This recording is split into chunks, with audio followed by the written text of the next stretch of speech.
I don't mind being known, as Crazy Dave. I mean, I've kind of embraced that, but it wouldn't be my top thing I want to be known for. It's just, something I am. His story is much like 1 in 4 people who suffer from a mental illness. David Smale would much rather have a different title, nickname, or label.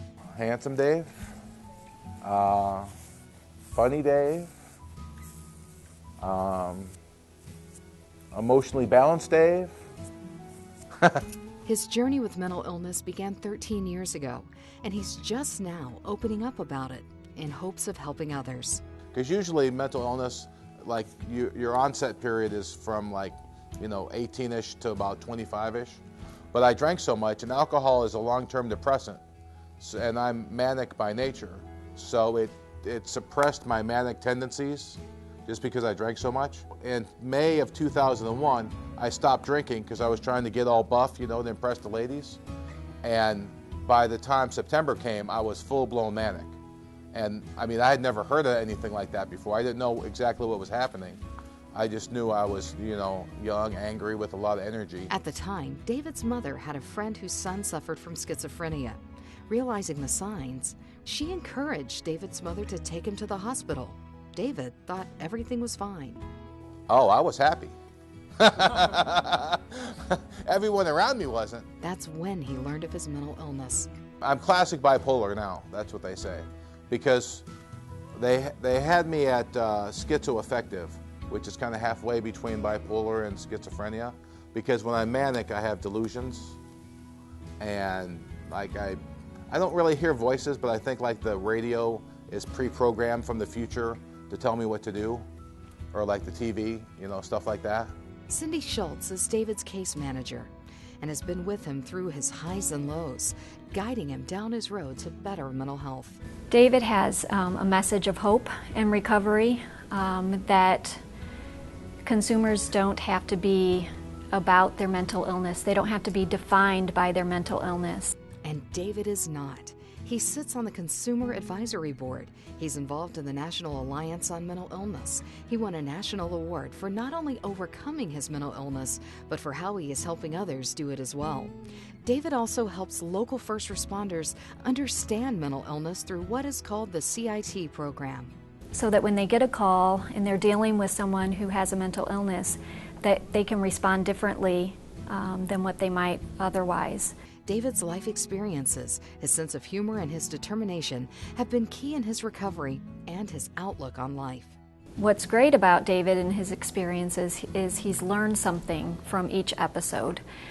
So he's been able to turn that, whether it's a hospitalization or problems with the legal system, he's been able to turn that around and learn from it and grow from it, so that he understands his own personal warning signs, his triggers. He also knows who he is, and unlike so many others who hide or mask their problems, David faces them head on. I've kind of embraced my bipolarity. I've got 2 sets of keys.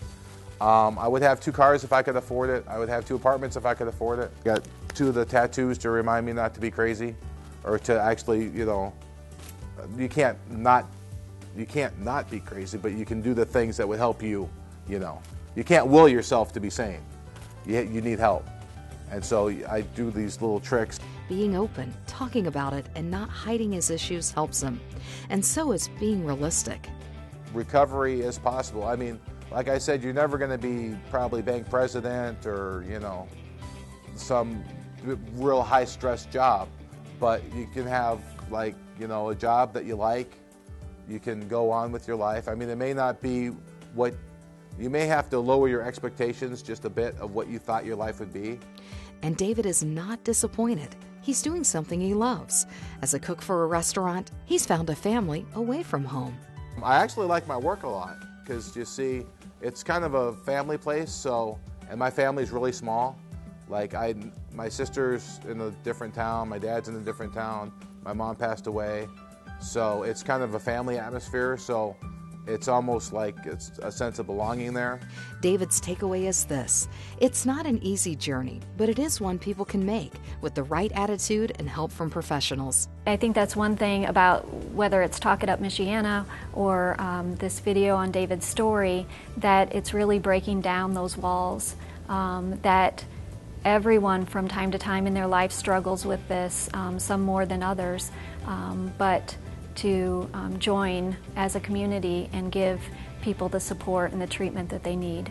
It's a lifelong battle, one that can be won, and one in which David seems to have mastered something many, even those without mental illness, have not. Happy is almost more important than all the other stuff.